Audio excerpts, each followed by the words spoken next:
Hello, everyone, and welcome back to the Store Hero podcast. This week, we are joined by the new CEO of Magnet Monster, Wiehan Britz. Wiehan, welcome to the show. Thanks so much. Delighted to be here, and it's going to be fun to unpack some of the challenges in the market, some of the growth opportunities, and yeah, just in covering some backstory stuff. So thanks for having me. Absolutely. I'm usually used to a Scouse accent when I'm chatting to Magnet Monster, but where is this accent dialing in from today? All the way from the African continent. So I am currently based in Cape Town, South Africa. So some people feel that it's a very flat accent. Some people love it. So I might be visiting the UK soon, so I'm going to be exposed to some of those accents as well. But yep, all the way from Cape Town, South Africa. I actually visited probably nearly 8, 9 years ago at this point, but a beautiful, beautiful, beautiful country. Just out of curiosity, what's the ecom landscape like in South Africa? I mean, like any other country, there's a big monopoly happening within the landscape where, the typical Amazons, we do have a very big e-commerce platform or marketplace that takes the lion's share of, e-commerce activity and movements. So it's definitely a little tiny, and I don't see it growing all that much, just because they are being dominated by the monopoly, the shareholder. But there's definitely some emerging stores that does sell locally, but on a very small scale. But it's not nearly as big as European markets or the States and so on. Absolutely. So more kind of marketplace than D2C, I suppose, in its traditional sense. Correct, correct. And a lot of people obviously lean towards social selling. That's quite a big thing here, where people are selling through, Facebook marketplaces, Facebook communities. That's quite a big thing. Big time, big time. Really interesting. I know the Facebook marketplace in itself, I don't think we think about it enough in Europe, but in other markets, it dominates how e-commerce is done. So it's interesting to kind of hear that back piece. In terms of, I suppose, we always like to dive in and actually understand who we're talking to today. Just to kind of, I suppose, understand, how did you get into e-commerce? I know you've quite the SEO background even prior to your email marketing days, but it'd be interesting to kind of just hear from yourself. Yeah, absolutely. So exactly like you've stated, I've played in the SEO field probably close to 15 years. I mean, focusing on B2B businesses, D2C businesses, small businesses. So that's pretty much where I've honed my skills in.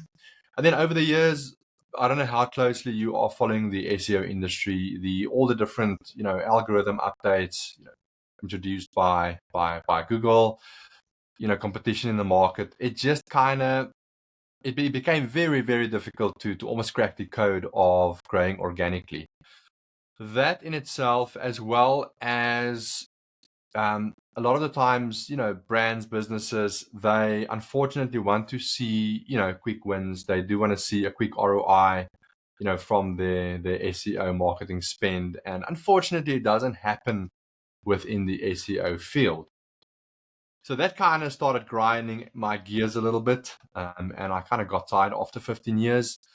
So I started shifting my focus into UX research and conversion rate optimization type of practices, which is a very, very exciting field, just because you do tap into buying psychology, how people buy, why they buy, certain blockers that they have that is preventing them from buying. And when I was busy, working through conversion optimization type of tactics and techniques and so forth, um, I got very much exposed to the insides and outsides of e-commerce as a space. Just because e-commerce is very ripe for CRO, A/B testing, and so Big on. time. And that's where my love for e-commerce started. And then I slowly transitioned over to email marketing, first for a B2B business. It was a music software, and straight after that, I got connected to Magnet Monster about 2 years and 8 months ago.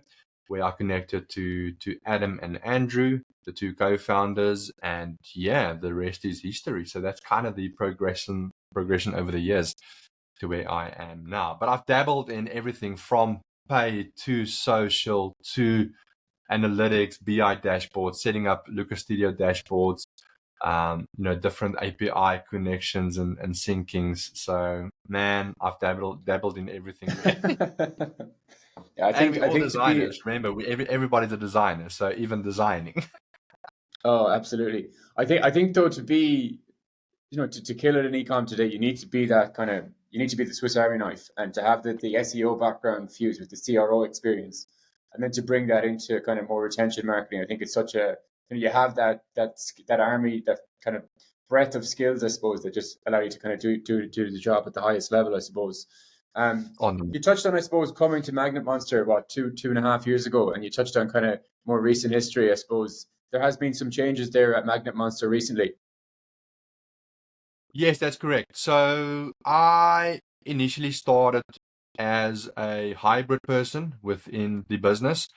So I was a project manager on some of the client accounts, which is exceptional because I always say the person, doing the ground level work, they get to see the insides and outsides of an agency, the operations, the workings, as well as client accounts. The second part of the role was being the operational manager. So essentially reworking their processes, workflows, systems, you name it. Yeah. So I spent 2 years and 8 months in that particular field, which was excellent. And then recently, last year, December, starting November, December, we made a very big shuffle in how we've structured the different team players within the business. We used to run a pod or squad system. I know a lot of businesses out there do run on a pod system. It worked well for us to some extent, but of course, we identified a lot of problems and challenges with that. When we did the reshuffling on the team structure, it was a natural thing for me to, of course, slot into the role of the CEO, the head guy. Yeah. Because Adam Kitchen, Adam, um, he's been running it for more than 5 years. He has a lot of skills and experience in creating digital products, content, digital products. The guy is exceptional in that area. So we also decided to push him into his strong areas even more. And that also allows the company to investigate and develop new areas of expansion. Because I'm a visionary, very passionate guy. So that was the big shift that we made. Exciting, exciting. I mean, yeah, anyone who's in the retention space, I'm sure, has seen definitely Adam's post over the last number of years. I know myself, that's probably where I first started getting into really understanding I suppose, the weeds, the intricate weeds of how retention marketing worked. I mean, even going back probably 3, 4 years ago, maybe even longer than that. You know, my role at Shopify would have been helping people with their e-commerce marketing and general Shopify roadmap, but particularly on the e-coms, on the marketing side of things, you will be diving in and really trying to help them with the retention playbook to grow those brands. And I mean, I'd be lying if I said I didn't get a lot of my tips and tricks from Adam's LinkedIn posts back in the day, and probably still to this day, to be perfectly honest with you. So, it's really impressive to see the growth that has been there over the last number of years. I suppose, what do you think from, I suppose, where Magnet Monster, what has allowed it to grow? Has that kind of building of social brand, personal brand, been at the center of how you guys have kind of grown so quickly over the last number of years? Yeah, good question. I think the key thing to take into account here is, so when Magnet Monster started back in 2018, it was still a very underdeveloped industry, especially on the D2C side of things. So market penetration was, I don't want to say a little bit easier, but less crowded. So Adam and Andrew, they did see the opportunity in the market to obviously get a foothold, in the space. And then Adam started generating tons of content. Okay, running the content engine. Mm. We've all heard those tips and tricks. Your content engine. How can you feed the entire ecosystem? So that was his very, very, very. It was a consistent focus for him. Inbound marketing, and it's paid off dividends massively because that also allowed him to build his personal brand. Alongside that, of course, spreading your content, your distribution channels, as well as the types from podcasts to articles to videos. There's loads of them. So we didn't just focus on one medium, which is also critical for the success of it. And then I would also say it also comes down to two other things. The first one is partnerships and relationships. We definitely proud in the fact that we have a couple of we have different types of partners. We've got technology partners like yourself that we partner with because we play in the same ecosphere. So ensuring that we all tap into each other's audiences and reach is critical for growth on two ends. We've got agency partners that we pair with, CRO people in the space, paid people, SEO people that build BI dashboards and so forth. And then the last one is our big followers, the community. They've been a key vehicle in, getting our name out there in the industry. And we latch onto that because one of the things that I enjoy the most is, training up and coming, email marketing strategists that really wants to become, the next best thing. Yeah. The impact you leave with them is massive. So I absolutely enjoy that part, and we don't separate ourselves from that. Yeah, we super knowledgeable and experienced, but we want to share that over to people so we can spread that into the atmosphere. The other one is referrals from happy clients over the years. We get a lot of referrals from our happy long-standing customers, and that's a very nice achievement if you can grow based off of referrals. So that's kind of the mix of things that we've lashed onto to essentially grow the agency. Brilliant. Fantastic. Sounds really, really exciting. You kind of touched on an interesting point there, I suppose, that when Adam and Andrew would have initially, started Magnet Monster, maybe the space wasn't as crowded. I think we can both agree that's not the case anymore. There's, there's tons of different retention marketing, email marketing agencies out there today. Some of them fantastic and some of them maybe not so fantastic. What separates the good from the bad agency? And just even going into your own service offering there at Magnet Monster, people, and I used to see this all the time with brands, they might think, email marketing is just firing out a campaign once a month and using the automated flows that are there, and email marketing, that's it, done. Whereas when you see a really, really dialed in operator, it's really core. You're digging into the weeds, and the cohort matrix is looking at you're looking at everything there. You're trying to optimize all of your campaigns, your flows. You're really digging into the unit economics of what actually works for you and your brand.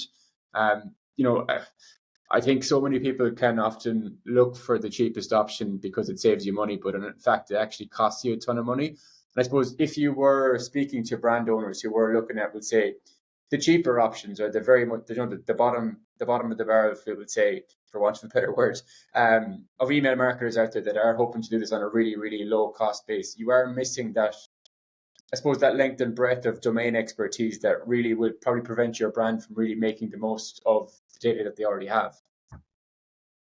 Yeah. Very, very interesting question, and a conversation we have, constantly. So I think there's essentially three prongs to this question. The first one is the different tiers of, the type of brands or services out there. Let's say the low entry level, let's call it conveyor belt type of account. You've got the mid guys, and you've got the whales, the really complicated brands. If you are a brand that is very entry level, I mean your annual revenue is not hitting the millions, and you're an agency servicing those clients, of course, your skill level, doesn't have to be cutting edge, doesn't have to be the best in the market. Why? Because, you charge less. So, people can't expect you to be, the greatest on earth. So there's a massive market for those type of services, right? So you can be an excellent email marketer if you service those brands, and the value that you deliver is massive, because sometimes we know you can send a plain text email to your database and it can convert massively. So, so the level of skill needed isn't that great. If you go more towards the mid tier or the whale complicated accounts, of course, that's a different ball game in itself. I'll give you a case study example. So we recently signed a massive footwear brand, like really massive, which is damn interesting and exciting. What separates the good from the bad is, how you can plug into the entire business, the entire ecosystem, and ensure that you're not an isolated channel or function to their entire stack. You need to be able to, integrate into all their stuff. I'm now talking about everything from like attribution challenges, having the fun conversations around attribution models. Very, very difficult conversations to have. And Not if very you're not fun. skilled, you know, if you're not skilled, and you're not knowledgeable, you cannot advise, you cannot join in on the conversation. You become a yes man, where if they say, we're going to go for a last, click or last touch attribution model, and cool, you won't be able to defend your position or advise them. You're looking at different touch points and timings, throughout the customer life cycle stages. That's very, very difficult. If you think about a footwear brand, how do you determine at what point, is someone ready to buy for a second time? It's not a, replenishable product, like a deodorant stick that, every 30 days you can. So if you don't have the skills and knowledge, you cannot join in on that conversations. You cannot talk about advanced segmentation. Other things also around reporting, analytics, really pulling different data points into a central system, talking to other departments, pay departments, talking about their customer support teams. We've had a very, very, very complicated jewelry. And I'm not always saying it's not always complicated brand. Sometimes it's very easy and it flies well. Your challenges just expands and deepens. We had a jewelry brand that had a serious problem with returns and refunds. Okay, it's been costing them serious money. How do you plug into that? How do you measure that? Those are all very, very complicated matters. So that's kind of what separates let's say, the good with the bad, is how can you plug that channel, your efforts, what you charge clients, how do you plug that into their business and A, save them money, B, make them money. That's all that matters really. That's kind of what separates the two, I would say, because it becomes It, a different ballgame in itself. I mean, it's so interesting because we're obviously dealing with, so many different, mainly Shopify, but mainly e-commerce brands, I suppose, on a daily, weekly, monthly basis. And the amount of times we to kind of dive in and we're chatting to the founder and you're kind of trying to understand how the retention strategy is linked to the acquisition strategy, and they're two different people who never talk to each other. So I think that's such a crucial thing to kind of double click on, almost to a certain extent, that the retention is just as important as the acquisition. The acquisition needs the retention for the whole business to work as well. So they need to be kind of much more integrated than I suppose a lot of businesses currently have them. Of the businesses, I suppose, that come to you, is that kind of level of integration already there? We'll say obviously it's going to be very, very different for every business, but on the average, is that kind of level of integration already there? Are most of them coming to you with that kind of, I suppose, disjointed feel between the acquisition and the retention strategies of the business? Solid question. Like you say, it depends on many things. I think the biggest, let's call it, opportunity I see within this space is there's no shortage in tools. I mean, the tech stack market, you're talking about the Shopify app system or ecosystem. There's like millions of options out there. So a lot of the times, brands, they land on our doorstep. We do an audit on their account and we look at their tech stack because a lot of the things is centralized on the technology. So yes, they've got all the tools in place, but in terms of the utilization of it, that's where brands fall short massively, just because there are so many strings and moving pieces. How do you plug it into your pay channel versus your email versus other channels, and how do you then basically sync all of it up? So that's a massive thing that we do see within the space. And then also, a lot of times there is tech stack bloat. We all know it. So clients are spending so much money in using tech stack pieces that they don't really utilize fully. Or what also happens is they bind themselves into an annual contract, and they've been burned and they can't get out. So that's kind of on that front. In terms of tools and approaches and retention marketing, the one thing that I constantly see over and over again, and I think it will be like this for the next few years, is people have a retention marketing problem, a repeat purchase revenue problem here.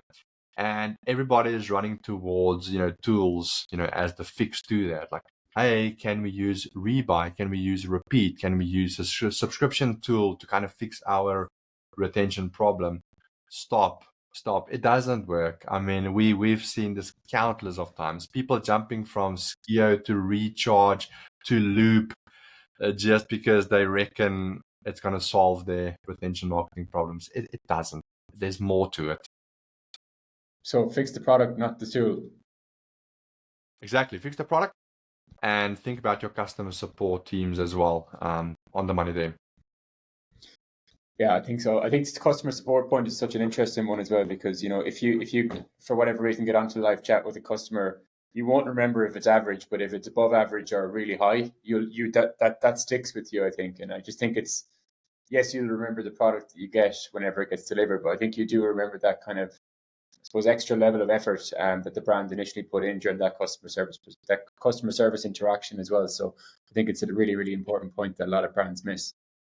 And it's the industry that nails it down, but it's not really a fair apple to apple comparison, just because e-commerce is at scale where the tourism travel industry is a very one-to-one focus.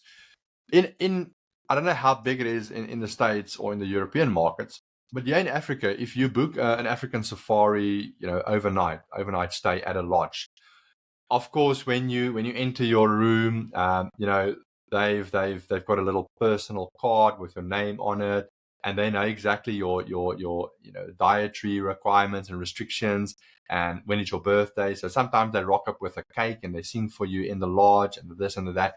So very, very, very personal, touch. I think all D2C brands are trying to do that, but it's hard to do it at scale. So you are right. You want to leave a lasting impression. How do you do it at scale, with the different tools we have at hand? Because AI is now coming into play. AI is almost doing the opposite of being personal, but how do you do it at scale? So you are correct in saying that everybody wants, to leave that lasting impression. Do you guys use your insights from brands that will say, like, obviously we were just talking about the service offering in general, like it's not strictly just email marketing, it's more of a retention play in general. Are you using your insights from, we'll say, some of the best performing brands with that highest repeat purchase rate to, we'll say, advise other brands on customer experience, customer support? What are the best guys doing really right, and how do we relay that message? Because I'm sure if you guys can consult and advise a brand on everything around the customer experience and the product, the customer journey, that massively aids your work when you're doing retention marketing for a big brand. Yeah, to some extent we do. I mean, some of the touch points or the tactics that we implement to try and support that is, of course, is zero party data, just collecting better data, top of the funnel. So we can be better at, targeting, people according to their pain points, their goals, what they aspire to be, and so forth. So that's the very first thing that we advise brands to do. The other one is qualitative surveys, research, like gauging satisfaction of, in the product usage, with the company, with, if we install something like Wonderment, a tracking app, we can plug a lot of that into our efforts to fire off a message when there's a shipment delay, which equates to a customer support type of angle. I know Wonderment recently released a feature or function of their tool where if there's an issue with the order, you can, email 30 people at once and, get that resolved or attend to that. So that's all. It's not a direct retention marketing tactic in the sense of, hey, there's a flow or a campaign we send out to get them to purchase more, but it is little touch points. And then you're also looking at, so when we do NPS surveys, for argument's sake, requesting reviews, of course, we've got the data to plug it back into Klaviyo. If someone, has a bad review, we plug it back into the system and we can retarget people, trigger, a follow-up message if they have a bad review. And the beauty about something like Klaviyo, for instance, is you can send out, notifications, emails to, like a Gorgeous, to your customer support team. And then you can also render out within the email, you can render out, the customer's details, their zero-party data, what they've recently purchased, and so on. And then you can, ensure that the customer support teams, gets in touch with them. So these are all little touch points and tactics that, email, absolutely facilitates. And the beauty about this, let's call it the bittersweet thing about this is that it doesn't necessarily drive direct revenue. It's very hard to measure that, Sure. because everybody wants more revenue from email, but I don't always think of, the other side of email, which is a facilitator of these type of things. And we absolutely advise most brands to put this in play. Take, for instance, returns. When I log a return, what is my, post-return experience once I've logged a ticket? Am I, are they keeping, the communication going? So I know exactly where my order sits. If I send it over to them, I had to pay $20, to send the shipment back. You need to let me know that you've received it, you're looking into it. This is the next action step. Those are all email, SMS, facilitated type of vehicles. So yep, we advise clients in the short. Brilliant. Really interesting. Some absolute nuggets there. So let's just say I'm a D2C brand. I'm operating on Shopify. I come to you guys and I want you to do my retention marketing. What's the first? So say for instance, I assume the first step is to carry out some kind of audit. If you were to pick three of the key performance indicators that you're looking for my Klaviyo account to determine, if it's in good health or if it's in terrible health, would you be able to kind of maybe go through maybe two or three of those kind of key pointers that you're looking for within an email audit for a new brand? Absolutely. Good question. So firstly, the very first thing that we do within our audits is looking at list growth, your subscriber opt-ins. There's a massive gold mine of, data that you can collect from it, as well as growing your database. People always, we know D2C brands, and nothing against them. I would operate in the same way. They want to beat their current email database dead, with, repeat purchase type of prompts and messages. And they tend to forget about, top of the funnel. Like, you always need to fill the bucket from the top. So that's the very first thing that we look at. Now, the one, let's call it the constraint that I'm seeing within the industry is that people are very focused on their store and I have a pop-up on my store or the checkout, and that kind of drives my, subscriber list growth. No, people need to look outwards. Your social channels, co-marketing efforts, lead gen ads on Facebook, Meta, or wherever. So that's the one thing that we look at. And also the other challenge with list growth is, iOS 15 privacy settings, where people block, tracking scripts. So a lot of times, these opt-in forms don't trigger. And yeah, we want to respect people's, privacy and so on. But there's a ton of tools out there, the Little Data, Elevar, BlackRow, they all kind of try and, make these things possible. That's the very first thing that we look at. The second thing that we look at is if it's retention, if people come to us very much like, hey, I need to increase my repeat purchase revenue, then of course we absolutely look into flow automation, because that drives a ton of this. Now, flow automation, we can talk about flows within Klaviyo or Yotpo for the next 90 minutes. But a couple of areas that we look for, your post-purchase flows. What is that experience like? If it's a brand that is very reliant on product adoption and habit formation, people need to use the product in order to want to purchase again, we ensure that that post-purchase journey is very sound and solid. Habit formation messages, customer support check-ins, the list goes on, even making returns, easy and possible, and so forth. What we then do is we then also look at your replenishment flows. Now, again, we can talk about this one for years. Depending on your strategy, sometimes it's a subscription, product or business. Then we look at unpacking your subscription, flow or messaging integrations. Have you set up your upcoming order emails? Are you upselling in it, cross-selling in it?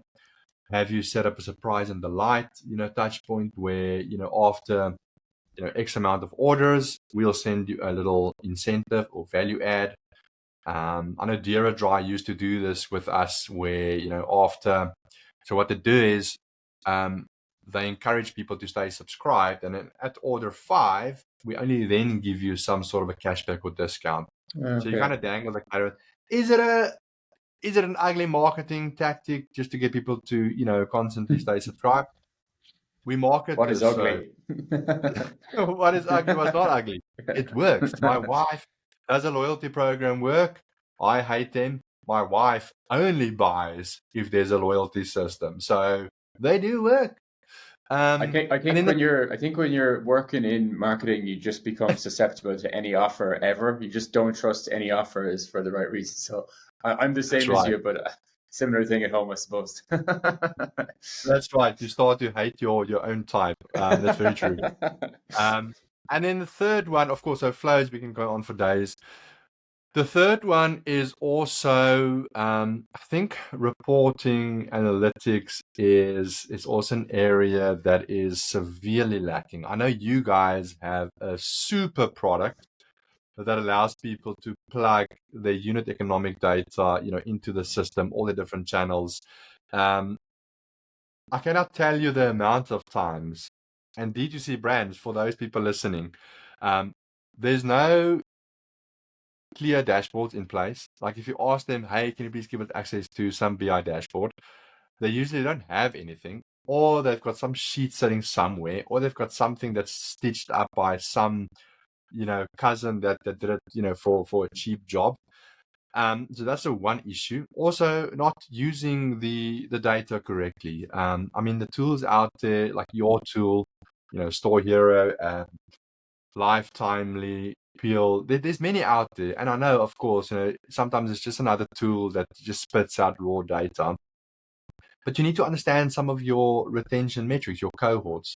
What is the typical buying behavior of someone buying this sunscreen? So if I buy this sunscreen, what is the pattern of people buying the second product once they've bought the sunscreen? If you can understand that connection, your upselling, cross-selling becomes a little smarter, because we see a lot of brands, the mismatch in, replenishment messaging it's a very big mismatch. Like, you've purchased this, now go buy this. Like, no, dude. I mean, the complementary of that is just a horrible pairing. The challenge What comes surprises? in. Sorry, go on. Sorry, Yep. go on. Go, no, What go what ahead. Sorry, surprises me? I talk a lot.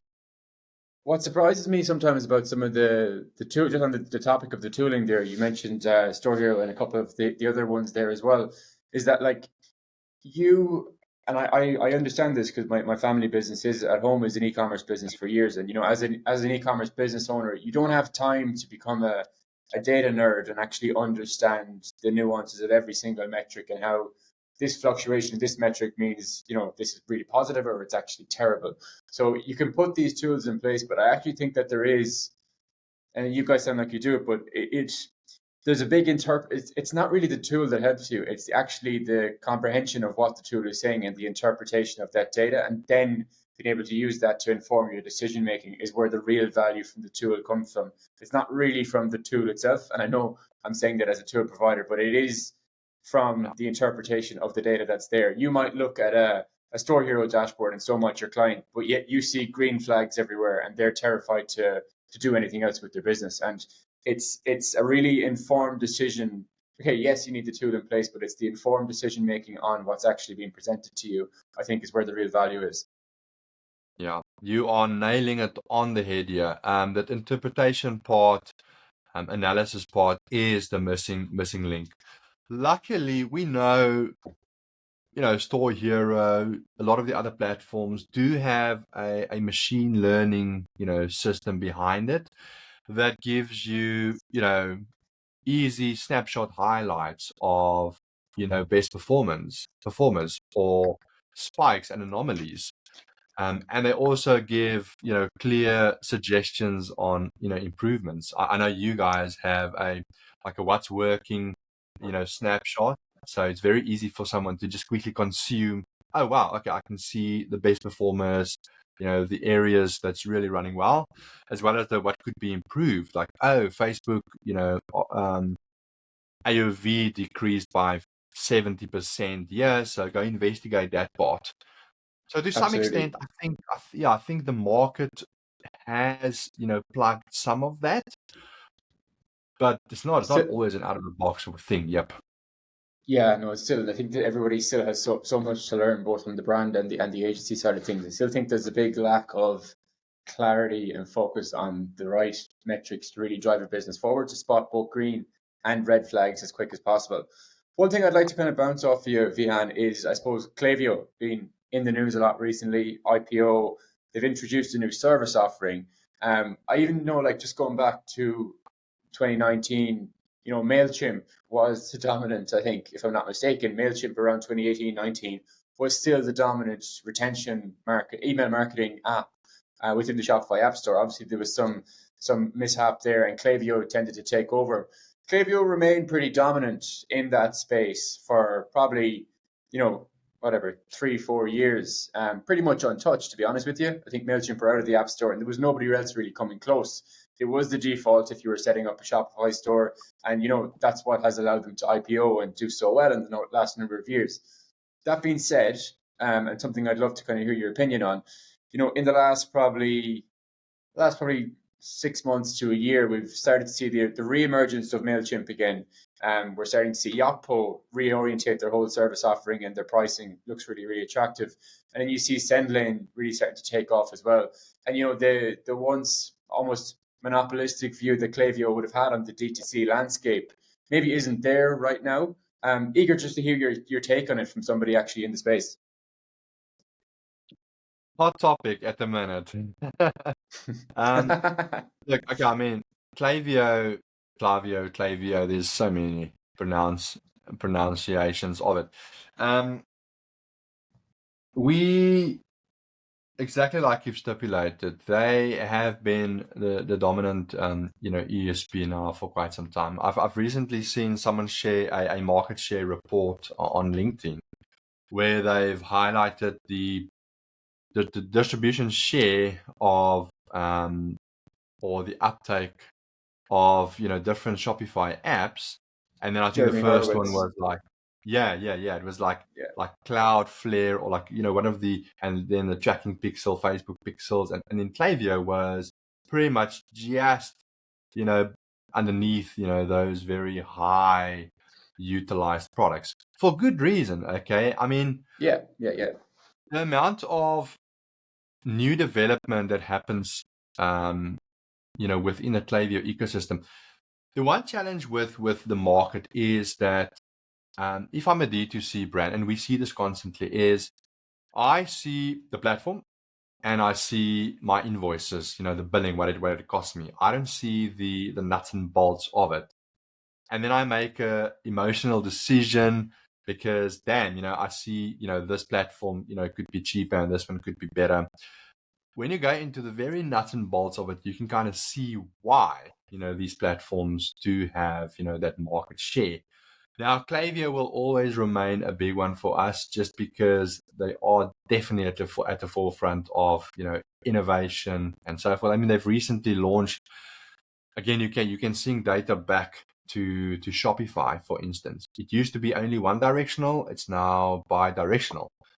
I mean, just something like that, opens up massive value, for D2C brands. Because imagine you collect custom properties and custom values within Klaviyo, and you can push it back to Shopify to now slice and dice on that area. Okay, it's beautiful stuff. Okay, and people don't see the value up front because they merely look at the billing of it. The problem is every channel is underutilized to most extents. In terms of other players entering the market, Sendlane, Yotpo, and so on, I definitely think there's a big slice of the pie that they can grab hold of. Some of the reasons why they are doing it is pricing, like fair pricing. Nothing against Klaviyo here or whoever else. We service all ESPs, okay? Is fair pricing, easy pricing to understand, pricing that is up and down. You can scale your business without, your billing, going chaotic and haywire. A good example is Yotpo, for instance, is you only pay for the amount of emails and SMS that you send out. If your profile, your active profile count grows, they don't charge you for that. They only charge you for the amount of emails. So if you've got a database of 2 million people and you only send to your VIP customers, that could be 10K emails that you send out, you're only going to pay for the 10K. So it's in other words, Makes you can sense. use Yotpo to collect info and data and behavior patterns around the 2 million, profiles.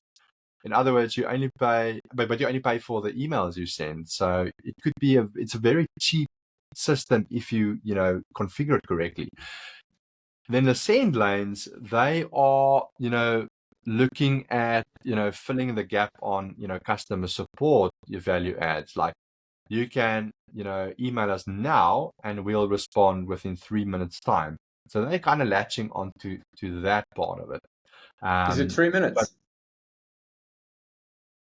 well, Something about it. So, I was wondering if that was a message they had put out. I know they talk a lot about customer support, but I hadn't seen that. I haven't seen it myself yet, but I know Jimmy has been speaking about, like, you'll see on his Twitter. we all know that post that goes out like every single Sunday or something. Jimmy, Yeah, you need to refresh your creative there. I have to say I do enjoy it. It's like the David versus Goliath, but I do enjoy that Sunday afternoon post when I see it. But okay, really, really, really interesting. Just obviously, you guys are at the forefront of some of the most exciting D2C brands that are operating in the Shopify ecosystem. Like obviously, like has that monopoly you guys I'm assuming would have had with primarily on only Klaviyo accounts. Has that changed, or is it still all Klaviyo? Are you starting to see the outposts come in? Have you got any Sendlane or any Mailchimp clients coming back on board? Very predominantly still Klaviyo. Also, the other thing is we've built our skill set and knowledge around Klaviyo, okay, for Yeah. years now. But Yotpo is definitely, a big focus for us, especially this year. We've recently signed one of our clients over to Yotpo Full Suite. subscriptions, reviews, email, SMS, the entire package. Just because, I mean, Yotpo has been, nothing against Yotpo. I love the guys over at Yotpo. They have been a little bit underwhelming on the email SMS front in terms of integrations, functions. But I've been part of the team that reviewed the roadmap and also user studies. Of course, being an agency, where they've asked us, what is missing from the platform, what do we need, to function, and the roadmap is something else. They, for instance, a pop-up. So when you capture, someone's, opt-in email address, a lot of the time, or currently, the metrics are usually, form submission rate and very almost, let's call it, superficial type of metrics, where Yotpo is saying, hang on a second, we're going to plug metrics that matters. So they've plugged in AOV as a metric to their, opt-in forms. Now it opens up a new game where, damn, what if we test certain, A/B tests in our pop-up to try and increase AOV? Now you can measure that a little differently. So there's definitely going to be a bit of a shift, and also pricing wise, it's also great because if you take all the Yotpo services, you've got SMS, email, subscription, reviews. So now you kind of get rid of, some of your third-party tools, and you've got unified data, which is a value add in itself. Huge. Yeah. So big Huge shift value happening. add. Exciting. Listen, Wiehan, we're going to leave it there for today. If anyone wants to get in contact with yourself, or any of the guys at Magnet Monster, where can they contact you? Absolutely. A couple of areas, so magnetmonster.co.uk is, of course, the website. You can request a free audit via one of our landing pages, and then we're happy to do a Klaviyo audit for you if you on Klaviyo. You can also get in touch with me via my social, LinkedIn. I'm all over LinkedIn, so go look for me there. And if you want to get in touch with any of our other team members, Adam Kitchen, again on social media, Bogdan, there's a couple of us there. We'll be there to answer any questions, or if you want to come on board and we should service you, get in touch. Brilliant. I'll leave the links for your own profiles, Adam's, and the rest of the Magnet Monster links in the show notes. But listen, Wiehan, really, really appreciate you coming on. Really, really interesting chat about all things retention here today, and look forward to chatting to you again very, very soon. Thanks for having me, brother, and we'll chat soon. Thanks, man. Thomas. See you. Bye.